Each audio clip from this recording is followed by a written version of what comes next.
ये सवाल इसलिए उठ रहे हैं क्योंकि बांग्लादेश में इस वक्त पॉलिटिकल वैक्यूम है। बांग्लादेश की पॉलिटिक्स में दो ही सितारे रहे हैं, एक शेख हसीना जिन्हें बांग्लादेश से निकाल दिया गया, वो निर्वासित हैं, और दूसरी खालिदा जिया जिन्होंने आज दुनिया को अलविदा कह दिया। बांग्लादेश की सत्ता इन दोनों के पास ही रही है। कभी खालिदा जिया प्रधानमंत्री बनी तो कभी शेख हसीना, और अब दोनों ही बांग्लादेश में नहीं हैं। इस पॉलिटिकल वैक्यूम से सबसे ज्यादा जो डरे समय हैं वो हैं बांग्लादेश में रहने वाले हिंदू। हिंदुओं के घर को जलाया जा रहा है, उनके घरों को फूंका जा रहा है। ये तस्वीर दुमरी ताला की है, जहां जिहादी जमात का कहर एक बार फिर टूटा। जमात के जिहादियों ने हिंदुओं के घर को फूंक दिया। आग लगाने से पहले जिहादियों ने घरों के दरवाजों को बाहर से बंद कर दिया ताकि हिंदू बाहर न निकल सकें और घर के अंदर ही जलकर मर जाएं। लेकिन हिंदू परिवार दीवारों को तोड़कर बाहर निकले और अपनी जान बचाई। बांग्लादेश में हिंदुओं को जलाकर मारने की पहली बार कोशिश नहीं की गई। इससे पहले भी शहर शहर हिंदुओं को जिंदा जलाने की कोशिश की गई। कहीं घर जलाए गए तो कहीं मंदिर।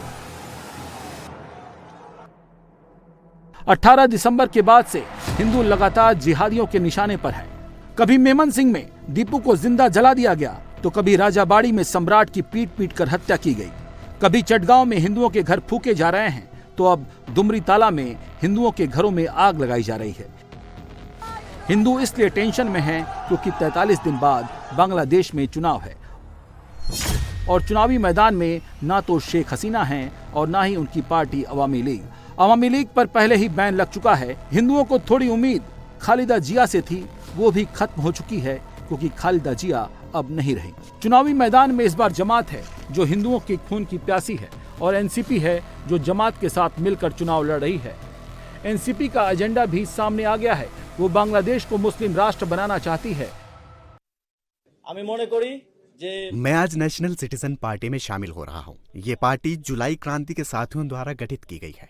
हमारा मुख्य लक्ष्य है कि हम 12 फरवरी 2026 को होने वाले जनमत संग्रह में हाँ वोट सुनिश्चित करें और सुधारों को लागू करना। अगर आप जनमत संग्रह में हाँ वोट देते हैं और इन सहयोद्धाओं को चुनते हैं तो मुझे पूरा विश्वास है कि इन सुधारों के माध्यम से बांग्लादेश 100 साल आगे बढ़ जाएगा। मैं खुद चुनाव नहीं लड़ूंगा। मेरा काम है जुलाई विद्रोह के इन साथियों को संसद पहुंचाना ताकि वे सुधारों को पूरा कर सकें और देश को आगे ले जा सकें। एनसीपी ने जिहादी जमातियों के साथ हाथ मिला लिया है।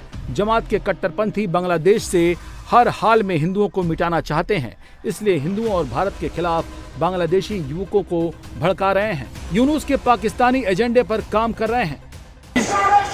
आजादी आजादी आजादी आजादी आजादी आजादी आजादी आजादी आजादी आजादी आजादी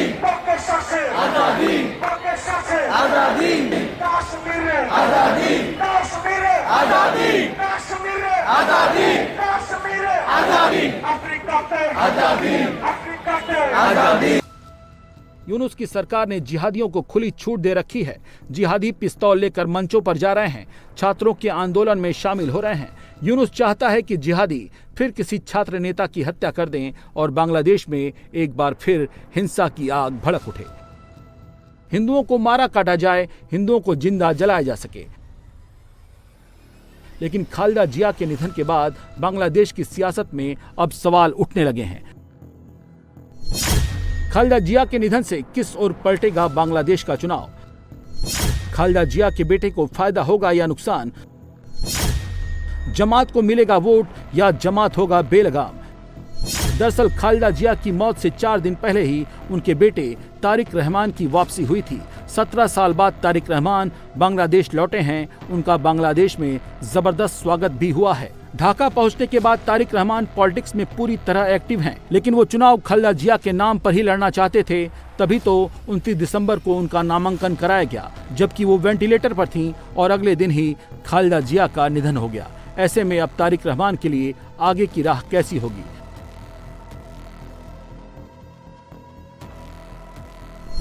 तो माना जा रहा है कि खालिदा जिया के निधन से तारिक रहमान को चुनावी फायदा मिल सकता है, क्योंकि उन्हें सहानुभूति वोट मिल सकता है। तारिक को सहानुभूति वोट मिलने का मतलब है कि जमात सत्ता से दूर जा सकती है। अल्पसंख्यक हिंदू भी तारिक के सपोर्ट में खड़े हो सकते हैं, क्योंकि उनके पास तारिक के अलावा कोई विकल्प नहीं है। बांग्लादेश लौटने पर तारिक ने हिंदुओं को भरोसा भी दिलाया था। तारिक रहमान ने कहा था, बांग्लादेश जितना मुसलमानों का है उतना ही हिंदुओं का भी है। अब हिंदुओं को यही आस है कि 43 दिन बाद तारिक रहमान सत्ता में लौटें, ताकि उन पर होने वाले अत्याचार पर लगाम लगे। अगर ऐसा नहीं हुआ तो हिंदुओं के लिए बांग्लादेश में रहना किसी नर्क से कम नहीं होगा।